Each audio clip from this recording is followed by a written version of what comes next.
জয় শ্রীকৃষ্ণ বন্ধুরা, আপনি কি ভিতরে ভিতরে ভেঙে পড়ছেন? হাসি আপনার মুখে, কিন্তু আপনার মন যেন অনেক কিছু অনুভব করতে পারছেন না। এই পরিস্থিতি এখনকার যুগের অনেক মানুষের জীবনেই দেখা যায়।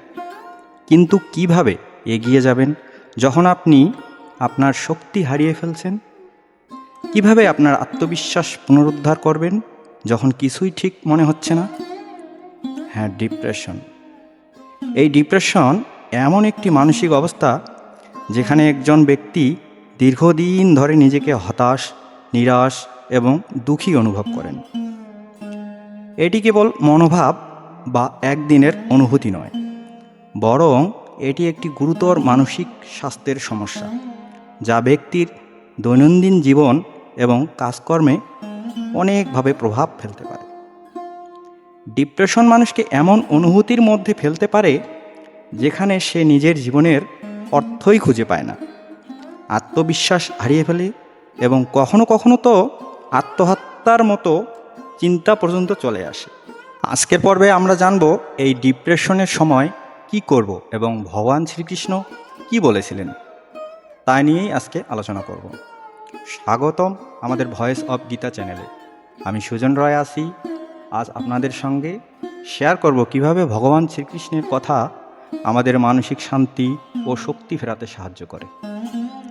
ভিডিও শুরুর আগে আপনি যদি আমাদের চ্যানেলে নতুন হয়ে থাকেন তাহলে অবশ্যই চ্যানেলটি সাবস্ক্রাইব করুন এবং ভিডিওটিতে একটি লাইক দিন আর কমেন্টসে লিখুন জয় শ্রীকৃষ্ণ। মানসিক চাপ এবং দুশ্চিন্তা থেকে মুক্তি পাওয়ার জন্য আমাদের সত্যিকারের আত্মিক শক্তি প্রয়োজন। কিন্তু যখন সব কিছু অন্ধকার হয়ে যায় তখন কিভাবে আপনি শক্তি ফিরে পাবেন? ভগবান শ্রীকৃষ্ণ এই ধরনের সমস্যার উত্তরই দিয়েছেন এবং তার গীতার মধ্যে রয়েছে আমাদের জীবনে শান্তি আনার অমূল্য রত্ন। আমরা সবাই জীবনে কখনো না কখনো হতাশ, কষ্ট এবং মানসিক চাপের মুখোমুখি হই। কখনো হাসতে হাসতে হৃদয়ের গভীর দুঃখ লুকিয়ে রাখতে হয়। হয়তো আপনার মুখে হাসি থাকলেও ভিতরে আপনি একটানা কষ্টেই ভুগছেন। দিন শেষে যখন কিছুই ঠিক মনে হচ্ছে না, আপনি অনুভব করেন যে আপনার শক্তি নিঃশেষ হয়ে গেছে। আপনাকে কাউকে দেখানোর দরকার হয় না। আপনি জানেন যে আপনার ভেতরের একটি গভীর শূন্যতা আছে যা শান্তি পেতে আপনাকে প্রচণ্ডভাবে বাধা সৃষ্টি করতেছে। তবে এই পরিস্থিতি আপনার আশেপাশে যা ঘটছে সেটার উপর আপনার পুরো মনোযোগ দেওয়া কেবল আরও হতাশাই এনে দেবে। ঠিক তখনই ভগবান শ্রীকৃষ্ণ আমাদের কিছু গুরুত্বপূর্ণ কথা মনে করিয়ে দেন যা আমরা ভুলে যাই, সবসময় ভুলে যাই। যখন আপনি হতাশ হয়ে পড়বেন তখন মনে রাখবেন আপনার আত্মা কখনো ভেঙে যাবে না। চলুন এবার আমরা জেনে নেই গীতায় এ বিষয়ে কি বলছে। ভগবান শ্রীকৃষ্ণ বলেন, আত্মা কখনো ভাঙে না। এই কথা আমাদের কাছে একটি গভীর সত্য প্রকাশ করে। যখন আমরা দুঃখ বা হতাশায় থাকি তখন মনে হয় আমাদের সব কিছু শেষ হয়ে গেছে। কিন্তু ভগবান শ্রীকৃষ্ণ আমাদের স্মরণ করিয়ে দেন যে আমাদের প্রকৃত আত্মা কখনো ক্ষতিগ্রস্ত হয় না। আত্মার প্রকৃতি হল অপরিবর্তনীয় এবং অমর। আমাদের দুঃখ, হতাশা, শোক এসব কেবল শরীরের এবং মনকে প্রভাবিত করে। ভগবান শ্রীকৃষ্ণ যখন অর্জুনের সামনে দাঁড়িয়েছিলেন তখন তিনি বলেছিলেন যে যতই কঠিন পরিস্থিতি আসুক না কেন, আত্মার সত্য কখনো পরিবর্তিত হয় না। এটি অত্যন্ত শক্তিশালী। যখন আমরা হতাশ হয়ে পড়ি তখন শরীর এবং পরিস্থিতিরই ক্ষতি মনে হয় আমাদের আসল সত্তাকে ক্ষতিগ্রস্ত করছে। কিন্তু ভগবান শ্রীকৃষ্ণ আমাদের শেখান যে আত্মা কখনো ক্ষতিগ্রস্ত হয় না। যখন আপনার মন ক্রমাগত চাপ অনুভব করে তখন নির্বাচন করা আপনার হাতেই থাকে। আপনি হয়তো পরিস্থিতির কাছে হারিয়ে যেতে পারেন, কিন্তু আপনার আত্মাকে হারানো অসম্ভব। ভগবান শ্রীকৃষ্ণ আমাদের আরও বলেন, আপনার মন এবং মনোভাব কখনোই পরিবর্তনশীল নয়। আপনার আত্মা, আপনার সত্যিকারের সত্তা কখনোই ভাঙবে না। আপনি যখন মানসিকভাবে হতাশা, দুর্বল মনে করবেন তখনই জানবেন আপনার শরীর বা আপনার পরিস্থিতি ভেঙে যেতে পারে, কিন্তু আপনি না।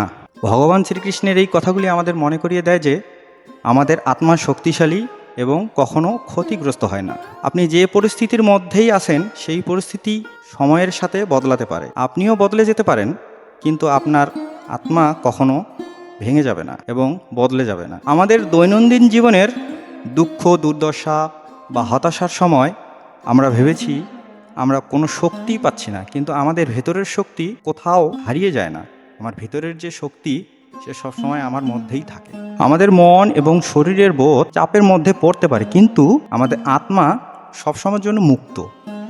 এ কারণে ভগবান শ্রীকৃষ্ণ বলেছিলেন, নিজকে চেনো, আত্মাকে জানো। যদি আপনি সত্যিকারের আত্মাকে চিনতে পারেন, আপনার মন শান্ত হবে এবং আপনি সকল পরিস্থিতির মধ্যে স্থিতিশীল থাকতে পারবেন। ভগবান শ্রীকৃষ্ণের শিক্ষা আমাদের শেখায়, যখন আপনি ভেঙে পড়বেন তখন মনে রাখবেন আপনার আত্মা অমর। যত কিছুই ঘটুক না কেন, নিজের আত্মবিশ্বাসকে সবসময়ের জন্য ফিরিয়ে আনবেন। আর মনে করবেন আপনি একা নন, আপনি আপনার আত্মিক শক্তির সাথে আছেন, যা কখনো ভেঙে যাবে না। আপনি এক মুহূর্তে হতাশ হলে মনে রাখুন, এটা আপনার শরীর এবং মন কেবল সাময়িকভাবে ভেঙে পড়েছে, কিন্তু আপনার আত্মা বরাবরই শক্তিশালী। তো বন্ধুরা, যখন আপনি হতাশ বা ভেঙে পড়বেন, তখন আপনি প্রথমেই কি করবেন? আপনি আপনার আত্মবিশ্বাস এবং আত্মশক্তি কিভাবে ফিরিয়ে আনবেন, চলুন জেনে নেই। প্রথমে আপনি নিজেকে ছোট করে বলা বন্ধ করুন। আমাদের মধ্যে অনেকেই এমন মনে করে যে আমি কিছুই করতে পারি না, বা আমি এই পরিস্থিতির জন্য উপযুক্তই নই, আমার দ্বারা কিচ্ছু হবে না। কিন্তু ভগবান শ্রীকৃষ্ণ আমাদের শেখান যে আমাদের ক্ষমতা একদম আমাদের ভেতরেই আছে। এটা আমাদের বিশ্বাসের উপরেই শুধু নির্ভর করে। প্রথমেই আপনি শ্বাস প্রশ্বাসের মাধ্যমে নিজেকে শান্ত করুন। ধীরে ধীরে গভীর শ্বাস নিন এবং শরীরের প্রত্যেক অংশে শান্তি নিয়ে আসুন। তারপরে আপনার আত্মবিশ্বাস ফিরে পেতে নিজের শক্তির কথা ভাবুন। আপনি কত কিছুই করেছেন অতীতে এবং এখনও করতে পারবেন। এই ভাবনা আপনাকে অনেকভাবেই শক্তি দিবে। প্রতিদিন একটু একটু করে নিজেকে বলুন, আমি পারবো, আমি শক্তিশালী, আমি আমার আত্মিক শক্তিকে কাজে লাগাবো। আমি সবশেষে একটি কথাই বলতে চাই, আসলে আপনি হারেননি, আপনি শিখেছেন। প্রতিটি সময় আপনি নতুন কিছু শিখেছেন, নতুন কিছু খুঁজে পাচ্ছেন। ভগবান শ্রীকৃষ্ণের শিক্ষা অনুযায়ী আপনি যদি আত্মবিশ্বাসী হন, তাহলে পরিস্থিতি কোনো বাধা সৃষ্টিই করতে পারবে না। আত্মা কখনো ভাঙে না, এটি আমাদের শক্তির মূল উৎস। আপনার মাঝে শক্তি রয়েছে, আপনি আপনার দুর্বলতা বা হতাশার পেছনে না গিয়ে সেগুলিকে শক্তিতে পরিণত করতে পারেন। এই যাত্রা আপনার জন্য। শুধু এই কথাটিই মনে রাখুন, আপনি নিজের শক্তিকে ভালো করে জানুন।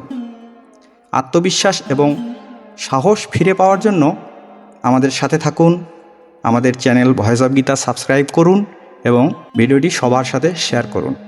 আপনার যাত্রা শুরু হোক আজই এবং এখন থেকে।